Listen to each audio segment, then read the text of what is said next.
Hello, my friends. Greetings to you.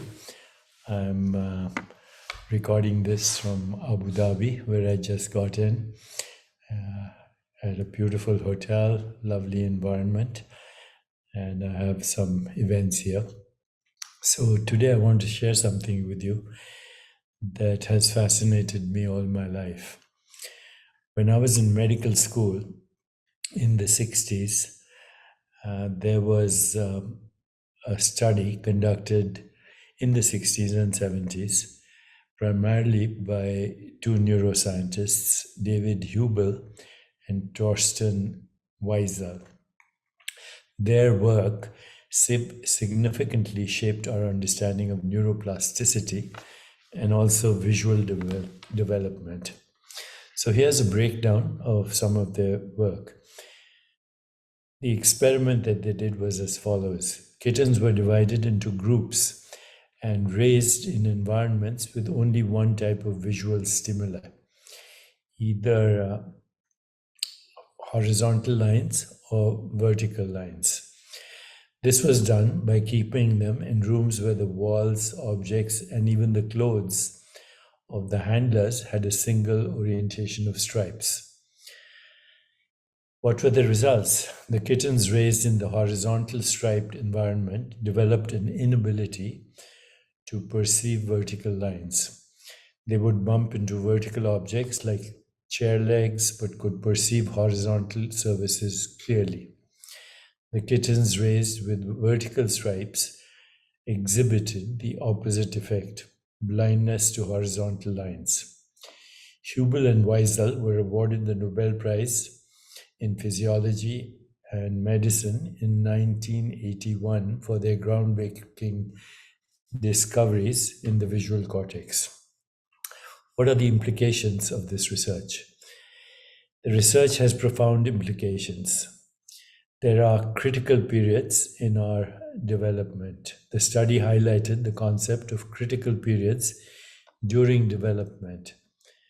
There are specific windows of time where the brain is particularly receptive to certain types of sensory input and where neural connections are most malleable.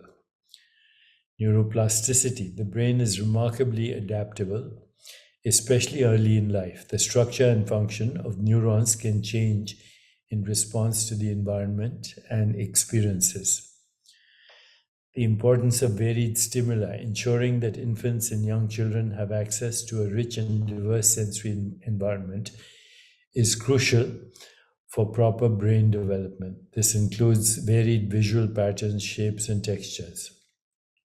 The potential for rehabilitation. Understanding these mechanisms has played a crucial role in developing treatments for certain visual issues like amblyopia, lazy eye during childhood. Okay, so then, I went on and did my own research on perception, whether it's innate or learned, how much of it is learned. And this is what I learned. We come into the world with some basic perceptual abilities, but our experiences play a huge role in refining and shaping how we perceive the world. We certainly have innate abilities. Newborns have some fundamental perceptual abilities like depth perception, the ability to differentiate some basic colors. These abilities are likely pre programmed by our genes and are essential for our survival. But then there's learned perception, our ability to distinguish finer details, recognize objects, and understand complex stimuli all improve through experience and even interpretation of experience. To choose a very banal example, a wine connoisseur learns to differentiate subtle flavors through years of tasting. A radiologist hones their skill at reading x rays with practice, soon to be replaced by AI. This is known as perceptual learning. What about beliefs, emotions, and past experiences? Well, they absolutely influence how we perceive the world. They act like filters, coloring our interpretations of sensory information. There's something called confirmation bias. We tend to focus on information that confirms our existing beliefs and downplays things that contradict them. This can lead to misinterpretations and misunderstandings. Of course, emotions can amplify or distort perceptions. Fear can make shadows look menacing. The famous example of snake and rope in Vedanta, while happiness can make a stranger smile seem extra friendly. Cognitive dissonance is the mental discomfort we feel when our beliefs or expectations clash with reality. This dissonance can indeed be a source of conflict and frequently is, as people try to resolve it by either changing their beliefs or finding ways to justify the inconsistency. So, a significant portion of the world's conflicts likely stems from perceptual differences. People with different experiences, different belief systems, different cultures, different upbringing, and personal biases may perceive the same situation in completely different ways. So, this highlights the importance of being open minded, resort to critical thinking, and trying to see the world from another person's perspective. As the Buddha said, right perspective is either no perspective or all perspectives. So, why am I sharing this with you? I think right now we are seeing a world which is torn with conflict. There are, of course, many reasons for that, special interest groups, but there's war, there's terrorism, there's cultural conflict, there's religious conflict, there's economic conflict, there's social injustice, economic injustice, and right now also devastating economic disparities and eco destruction and extinction of species. Can we, through activism, change other people's minds? I fear we can't. Can we convince other people of our beliefs and our perceptions? I fear we cannot. So, what have I learned?